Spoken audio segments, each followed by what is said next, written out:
13 नवंबर 2022 CM Hemant पहुंचे सरायकेला, किया 1066.81 करोड़ की योजनाओं का शिलान्यास। नई नीति पर भी की चर्चा। हेमंत सोरेन ने सरायकेला में कुल 1066.81 करोड़ की योजनाओं का उद्घाटन, शिलान्यास एवं परिसंपत्ति का वितरण किया। आयोजित सरकार आपके द्वार कार्यक्रम को संबोधित करते हुए कहा कि सरकार ने राज्य के इतिहास में नया अध्याय जोड़ा है। सरकार झारखंड के मूल वासियों आदिवासियों को सशक्त पहचान देने के लिए 1932 का खतियान और सरना धर्म कोड को लागू किया गया है। सरकार ने दोनों विधायक को विधानसभा से पारित करवाकर 9वीं अनुसूची में शामिल करने के लिए केंद्र सरकार को भेजा है। अर्जुन मुंडा ने ममता बनर्जी से की उनके मंत्री को बर्खास्त करने की मांग। झारखंड के पूर्व मुख्यमंत्री अर्जुन मुंडा ने पश्चिम बंगाल के मुख्यमंत्री ममता बनर्जी से मांग की है कि वह अपने उस मंत्री को बर्खास्त करें जिन्होंने राष्ट्रपति द्रौपदी मुर्मू के खिलाफ अभद्र टिप्पणी की है। बता दें कि कुछ दिनों पहले ही पश्चिम बंगाल सरकार के मंत्री अखिल गिरी ने नंदीग्राम में एक सभा को संबोधित करते हुए राष्ट्रपति द्रौपदी मुर्मू पर अभद्र टिप्पणी की थी। उन्होंने कहा था कि हम लोग किसी को उनकी शकल सूरत से नहीं आंकते, हम राष्ट्रपति की कुर्सी का सम्मान करते हैं, लेकिन हमारी राष्ट्रपति कैसी दिखती हैं। हेमंत सोरेन को जेल में होना चाहिए, बाबूलाल मरांडी ने कहा यह बात। भाजपा विधायक दल के नेता बाबूलाल मरांडी ने कहा कि मुख्यमंत्री हेमंत सोरेन राज्य की जनता को गुमराह कर रहे हैं। ऐसी बात कही जो व्यवहारिक नहीं है। ऐसा लगा कि वह विदाई भाषण दे रहे थे। मुख्यमंत्री खुद मान रहे हैं कि उनकी जगह जेल में है। उन्हें पता है कि इस तरह लूटने वालों की जगह जेल में होती है। राष्ट्रपति के आगमन को लेकर सुरक्षा का किया जा रहा इंतजाम। झारखंड स्थापना दिवस पर राष्ट्रपति द्रौपदी मुर्मू के आगमन को लेकर DSC रैंक के 40 अफसरों की तैनाती शनिवार से हो गई। इनमें 25 की तैनाती रांची जिला में और 15 की खूंटी जिला में की गई है। यह तैनाती 15 नवंबर तक कार्यक्रम समाप्ति तक के लिए की गई है। इससे संबंधित आदेश जारी कर दिया है। 1932 का खतियान संवैधानिक रूप से है गलत। हाई कोर्ट के अधिवक्ता अभय कुमार मिश्रा ने कहा कि वर्ष 1932 का खतियान आजादी से पहले का निर्धारण है।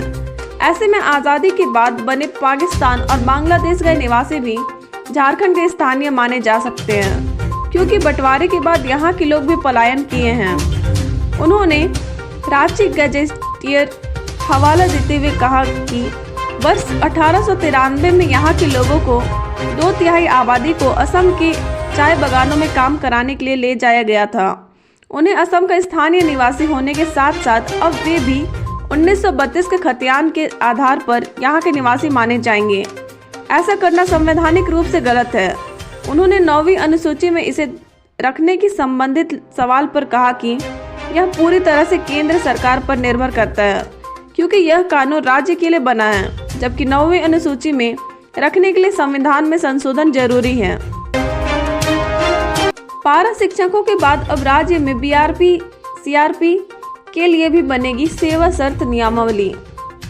नियमावली बनाने के लिए गठित कमेटी ने शुक्रवार को बैठक कर नियमावली के प्रस्ताव पर विचार किया। बताया गया कि सेवा शर्त नियमावली में BRP CRP के मानदेय में 10,000 तक की बढ़ोतरी समेत अन्य सुविधाएं देने का प्रावधान किया जा रहा है।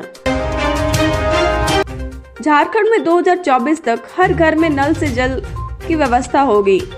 बुंडू में शुक्रवार को शहीद रमेश सिंह मुंडा की जयंती पर आयोजित 5 दिवसीय खेल महोत्सव के समारोह में पेयजल एवं स्वच्छता मंत्री मिथिलेश ठाकुर ने कहा कि दिसोम गुरु शिबू सोरेन ने संघर्ष किया और झारखंड अलग राज्य बना। उनके पुत्र हेमंत सोरेन के नेतृत्व में राज्य में सभी क्षेत्रों में विकास हो रहा है, सभी वर्गों के साथ न्याय हो रहा है, चिर प्रतिष्ठित मांग पूरी हो रही है। 2024 तक हर घर में जल की व्यवस्था कराएंगे।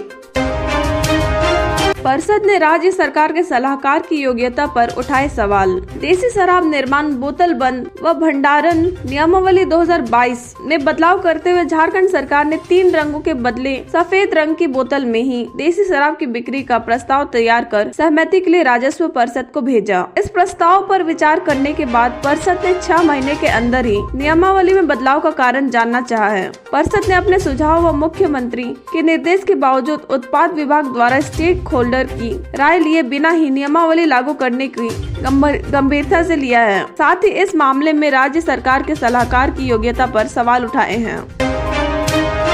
झारखंड हाई कोर्ट ने रिम्स को जारी किया सो कॉज नोटिस। रिम्स में इलाज की लचर व्यवस्था और विभिन्न स्वर्गों में रिक्त पदों पर नियुक्ति को लेकर स्वतः संज्ञान से दर्ज जनहित याचिका पर सुनवाई करते हुए रिम्स निदेशक डॉक्टर कामेश्वर प्रसाद को सो कॉज नोटिस जारी किया। कोर्ट ने पूछा कि क्यों नहीं आपके खिलाफ अवमानना का मामला चलाया जाए। झारखंड में आबो हवा काफी खराब। एक अध्ययन के मुताबिक 2023 में एयरसोल प्रदूषण में करीब 5% की बढ़ोतरी की उम्मीद है। एयरसोल प्रदूषण मामले को लेकर झारखंड में अत्यधिक असुरक्षित रेड जोन में बना रहेगा। बड़ी वजह पावर प्लांट से होने वाला उत्सर्जन व गाड़ियों से होने वाला प्रदूषण है। करीब 13 गीगावाट प्रदूषण सिर्फ गाड़ियों के कारण है। वहीं थर्मल पावर प्लांट के कारण 49% प्रदूषण है, जो पहले 41% था। इसके अलावा सॉलिड फ्यूल और वेस्ट बर्निंग से भी 15% प्रदूषण रहा है।